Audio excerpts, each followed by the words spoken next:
যে ব্যক্তি কোনো মন্দ কাজ করবে সে সেই পরিমাণই তার প্রতিফল পাবে, পুরুষ হোক কিংবা নারী। যে কেউই নেক কাজ করবে সেই মুমিন হিসেবে গণ্য হবে। হ্যাঁ, এমন ধরনের লোকেরাই জান্নাতে প্রবেশ করবে, সেখানে তাদের অপরিমিত রিজিক দেয়া হবে। হে আমার জাতি, এ কি আশ্চর্য! আমি তোমাদের জাহান্নাম থেকে মুক্তির দিকে ডাকছি, আর তোমরা আমাকে ডাকছো জাহান্নামের দিকে। তোমরা আমাকে এ কথার দিকে দাওয়াত দিচ্ছ যেন আমি আল্লাহ তাআলাকে অস্বীকার করি এবং তার সাথে অন্য কাউকে শরীক করি, যার সমর্থনে আমার কাছে কোনো দলিল প্রমাণ নেই। পক্ষান্তরে আমি তোমাদের আহ্বান করছি সেই আল্লাহ তাআলার দিকে, যিনি পরাক্রমশালী ও ক্ষমাশীল। যে বিষয়টির প্রতি তোমরা আমাকে ডাকছ, দুনিয়াতে তার দিকে ডাকা কোনো মানুষের জন্য শুভনীয় নয়, তেমনি পরকালে তো মোটেই নয়, কেননা আমাদের সবাইকে তো আল্লাহ তাআলার দিকেই ফিরে যেতে হবে। সত্যি কথা হচ্ছে, যারা সীমা লঙ্ঘন করে তারাই হচ্ছে জাহান্নামের অধিবাসী। আজ আমি তোমাদের যা কিছু বলছি অচিরেই তোমরা তা স্মরণ করবে, আর আমি তো আমার সব কিছু আল্লাহ তাআলাকে সুপর্দ করছি। নিঃসন্দেহে আল্লাহ তাআলা তার বান্দাদের প্রতি সবিশেষ নজর রাখেন। অতঃপর আল্লাহ তাআলা তাকে ওদের যাবতীয় ষড়যন্ত্রের অনিষ্ট থেকে রক্ষা করলেন এবং একটা কঠিন শাস্তি এসে ফেরাউন সম্প্রদায়কে গ্রাস করে নিল। জাহান্নামের আগুন, যার সামনে তাদের সকাল সন্ধ্যায় হাজির করা হবে। আর যেদিন কিয়ামত ঘটবে সেদিন ফেরেশতাদের বলা হবে, ফেরাউনের দলবলকে কঠিন আযাবে নিক্ষেপ করো। হে নবী, যখন এ লোকেরা জাহান্নামে বসে পরস্পর বিতর্কে লিপ্ত হবে, অতঃপর যারা দুর্বল ছিল তারা এমন সব লোকদের বলবে যারা ছিল অহংকারী, আমরা তো দুনিয়ায় তোমাদের অনুসারী ছিলাম, এখন জাহান্নামের আগুনের কিছু অংশকে তোমরা আমাদের কাছ থেকে নিবারণ করতে পারবে? অহংকারীরা এর জবাবে বলবে, কিভাবে তা সম্ভব? আমরা সবাই তো তাতেই জাহান্নামে পড়ে আছি। আল্লাহ তাআলা তো তার বান্দাদের ব্যাপারে চূড়ান্ত ফয়সালা করেই দিয়েছেন।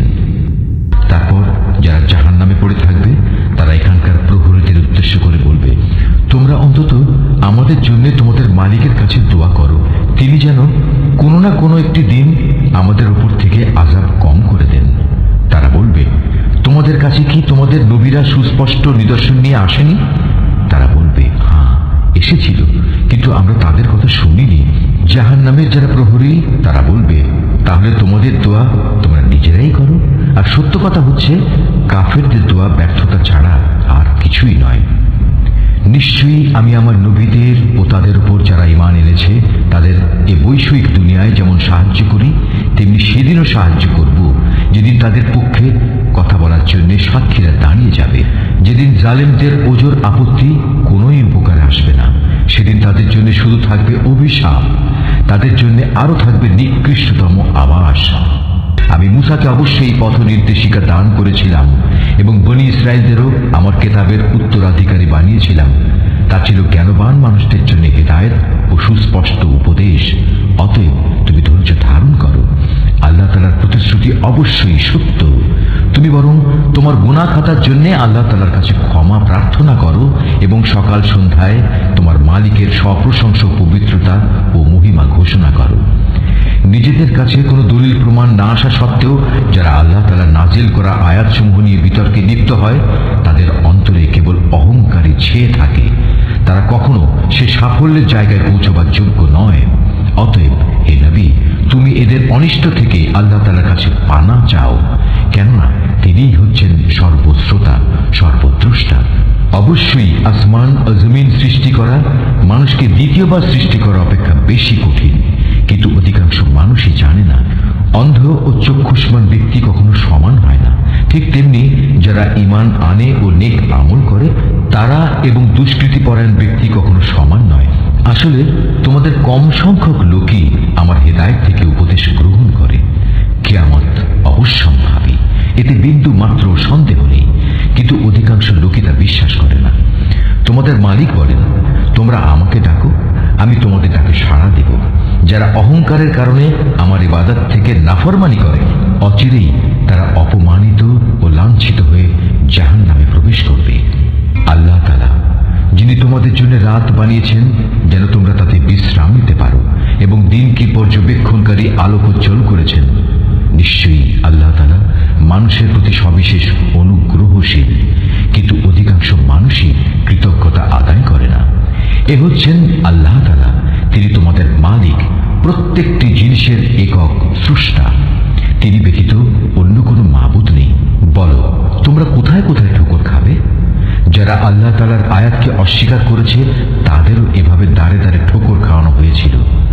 আল্লাহ তাআলাই তোমাদের জন্য ভূমিকে বাসোপযোগী স্থান বানিয়ে দিয়েছেন, আসমানকে বানিয়েছেন ছাদ। তিনি তোমাদের আকৃতি গঠন করেছেন। যে আকৃতি তিনি গঠন করেছেন তা কত সুন্দর, এবং ভালো ভালো জিনিস থেকে তোমাদের রিজিক দান করেছেন। এই আল্লাহ তাআলাই হচ্ছেন তোমাদের মালিক। কত মহান বিশ্বজাহানের প্রতিপালক আল্লাহ তাআলা। তিনি চিরঞ্জীব, তিনি ছাড়া আর কোনো মাবুদ নেই। অতএব একান্ত নিষ্ঠাবান হয়ে তোমরা তাঁর ইবাদত করো। সমস্ত তারিফ সৃষ্টিকুলের মালিক আল্লাহ তাআলার জন্য। হে নবী, তুমি তাদের বলো, আমাকে নিষেধ করা হয়েছে যেন আমি তাদের ইবাদত না করি যাদের তোমরা আল্লাহ তাআলার বদলে ডাকো। তাছাড়া যখন আমার কাছে আমার মালিকের কাছ থেকে সুস্পষ্ট নিদর্শন সমূহ এসে গেছে, আমাকে আদেশ দেওয়া হয়েছে যেন আমি আল্লাহ তাআলার অনুগত বান্দা হয়ে যাই। তিনি আল্লাহ তাআলা যিনি তোমাদের মাটি থেকে পয়দা করেছেন, অতঃপর তিনি তোমাদের শুক্রবিন্দু থেকে, তারপর জমাট রক্ত থেকে বানিয়ে তোমাদের শিশু হিসেবে বের করে আনেন। তারপর তোমরা যৌবন প্রাপ্ত হও, একসময় উপনীত হও বার্ধক্যে। তোমাদের কেউ আগেই মরে যায়। এসব প্রক্রিয়া এজন্যই রাখা হয়েছে যেন তোমরা সবাই নির্দিষ্ট সময়ে পৌঁছতে পারো, এবং আশা করা যায় এর ফলে তোমরা সঠিক ঘটনা বুঝতে পারবে। তিনি আল্লাহ তাআলা যিনি তোমাদের জীবন দান করেন, তিনি তোমাদের মৃত্যু ঘটান। তিনি যখন কোনো কিছু করা স্থির করেন তখন শুধু এটুকুই বলেন, হও, অতঃপর তা হয়ে যায়। হে নবী, তুমি কি ওদের অবস্থার দিকে তাকিয়ে দেখোনি যারা আল্লাহ তাআলা নাজিল করা আয়াত সম্পর্কে নানা বিতর্কে লিপ্ত হচ্ছে? তুমি কি বলতে পারো আসলে ওরা কোন দিকে যাচ্ছে? এরা সেসব লোক যারা এই কিতাব অস্বীকার করে সেসব কিতাবও যা আমি ইতিপূর্বে নবীদের কাছে পাঠিয়েছিলাম। অতএব অতি শীঘ্রই তারা নিজেদের পরিণাম জানতে পারবে। যেদিন ওদের গলদেশে আযাবের বেড়ি ও শেকল পরিবেষ্টিত থাকবে, সেদিন তাদের টেনে হিঁচড়ে নিয়ে যাওয়া হবে ফুটন্ত পানিতে। অতঃপর তাদের আগুনেও দগ্ধীভূত করা হবে। অতঃপর তাদের বলা হবে, কোথায় আজ তারা যাদের তোমরা আল্লাহ তাআলার সাথে শরীক করতে? আল্লাহ তাআলার বদলে যাদের তোমরা ডাকতে, তারাই বা আজ কোথায়? তারা বলবে, তারা তো আজ সবাই আমাদের কাছ থেকে হারিয়ে গেছে। আসলে আমরা তো আগে কখনো এমন কাউকে ডাকিনি। আল্লাহ তাআলা এভাবেই কাফেরদের বিভ্রান্ত করেন। আজ এ কারণেই তোমাদের এই পরিণাম হয়েছে যে তোমরা দুনিয়াতে অন্যায়ভাবে আনন্দ উল্লাসে মেতে থাকতে এবং তোমরা ক্ষমাহীন অহংকার করতে। সুতরাং এখন তোমরা জাহান্নামের দরজাসমূহে ভেতরে প্রবেশ করো, সেখানে তোমরা চিরকাল থাকবে। কত নিকৃষ্ট অহংকারীদের এই আবাসস্থল। হে নবী, তুমি ধৈর্য ধারণ করো। তোমার মালিকের ওয়াদা অবশ্যই সত্য। আমি ওদের কাছে যে শাস্তির ওয়াদা করেছি তার কিছু অংশ যদি তোমাকে দেখিয়ে দেই, অথবা তার আগেই যদি আমি তোমাকে উঠিয়ে নিই, তাতে দুশ্চিন্তার কারণ নেই, কেননা তাদের তো আমার কাছে ফিরে আসতেই হবে। হে মুহাম্মদ, আমি তোমার আগে অনেক নবী প্রেরণ করেছি। তাদের কারো কারো ঘটনা আমি তোমাকে শুনিয়েছি। আবার এমনও আছে তাদের কথা তোমার কাছে আমি আদৌ বর্ণনাই করিনি। আসলে আল্লাহ তাআলার অনুমতি ছাড়া কোনো নিদর্শন উপস্থিত করা কোনো রাসূলের কাজ নয়। আর যখন আল্লাহ তাআলার ফয়সালা এসে যাবে, তখন তো সব কিছুর যথাযথ মীমাংসা হয়েই যাবে। আর সে ফয়সালায় একমাত্র মিথ্যাশ্রয়ীরাই ক্ষতিগ্রস্ত হবে।